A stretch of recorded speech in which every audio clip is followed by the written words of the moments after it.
دا بغیر د څه عذر نه په دوه درې کسه اذان کول اذان.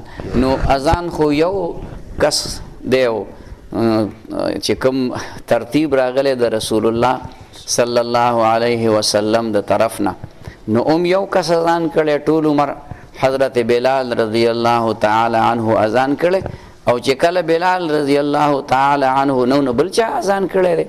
خو داسې نه ده چې په دوه کسې اذان کړی دی.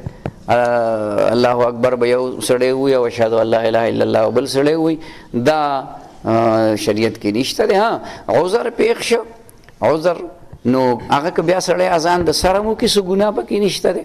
او که داسې وي چې دته څه فورا څه عذر پیښ شو نو نیمه کې اذان بل ته ووایي نو کولی شي دغه. دا خو په مانځه کې کولی شي، نو اذان خو د مانځه دپاره دی او اذان کول سنت دي. مانځه کې اوس امام ولاړ دی، څلور رکعته مونځ کوي او دوه رکعته پس هغه ته څه عذر پیښ شو یا اودس مات شو یا بل څه تکلیف، نو هغه به د دې جمع نه یو سړی را ونیسي مټه او هغه به خبرې به نه کوي، خبرې به په خولې باندې نه وایي ځکه په خبرو باندې بیا مونځ ماتېږي.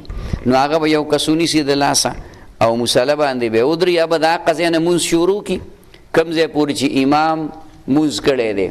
نو امام به لاړ شي اودس به وکړي، چې اودس یې وکړه واپس به راشي، بیا به په هغه خپل مقتدي پسې ودرېږي. نو که یو رکعت تې شوی هغه به ځان له بیا وکړي. او نور نو په مانځه کې دا شته، نو په اذان کې خو په طریقې او لا سره شته.